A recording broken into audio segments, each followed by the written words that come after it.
Meghalaya high court ने 10 दिसंबर को अपने फैसले में केंद्र सरकार से अपील की है कि भारत को इस्लामिक देश बनने से बचाया जाना चाहिए और साथ में ये भी कहा है कि आजादी के समय जिस तरह पाकिस्तान इस्लामिक देश बना, उसी तरह भारत को भी हिंदू राष्ट्र बनना चाहिए था।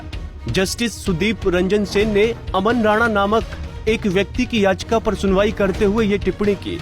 आइए जानते हैं जस्टिस सेन ने किन किन मुद्दों पर चिंता व्यक्त की।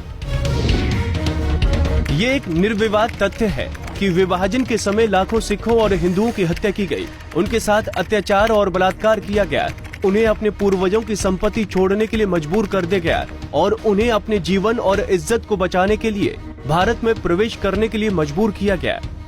विभाजन के समय पाकिस्तान ने खुद को एक इस्लामिक देश घोषित कर दिया और भारत, जो धर्म के आधार पर विभाजित हुआ था, उसे हिंदू देश घोषित किया जाना चाहिए था, लेकिन वो एक धर्मनिरपेक्ष देश बना।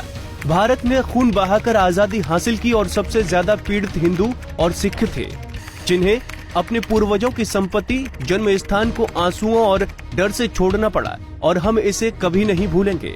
हालांकि ये उल्लेख करना गलत नहीं होगा कि जब सिख आए तो उन्हें सरकार से पुनर्वास मिला, लेकिन हिंदुओं को समान व्यवहार नहीं मिला। ये कहना सही नहीं है कि भारत ने स्वतंत्रता अहिंसा से हासिल की, बल्कि ये हिंसा के माध्यम से हासिल हुई है, जिसमें लाखों की तादाद में हिंदुओं और सिखों ने अपनी जिंदगी, संपत्ति और भूमि और आजीविका का बलिदान किया।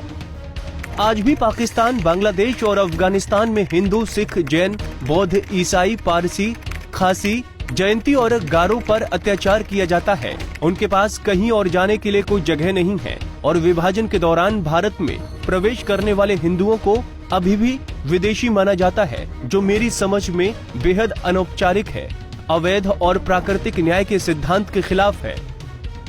कानून लोगों के लिए बनाए जाते हैं, न कि लोगों को कानूनों के लिए बनाया जाता है। और ये भी एक तथ्य है कि कानून तभी प्रभावित हो सकते हैं जब वो इतिहास और जमीनी वास्तविकता को ध्यान में रखें। मैं ये स्पष्ट करना चाहता हूँ कि किसी को भारत को एक और इस्लामिक देश बनाने की कोशिश नहीं करनी चाहिए, अन्यथा ये भारत और दुनिया के लिए कयामत का दिन होगा। मुझे पूरा भरोसा है कि श्रीमान नरेंद्र मोदी जी के अधीन सरकार इस विषय की गंभीरता को समझेगी और उपयुक्त अनुरोध पर कदम उठाएगी और मुख्यमंत्री ममता बनर्जी भी राष्ट्रीय हितों को ध्यान में रखकर इसका समर्थन करेंगे।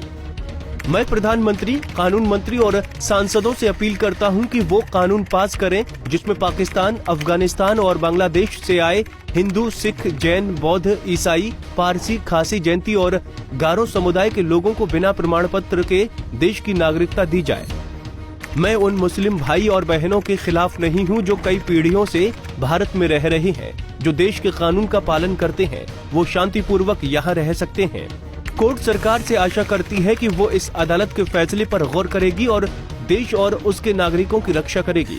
पंजाब केसरी के लिए मनीष शर्मा की रिपोर्ट।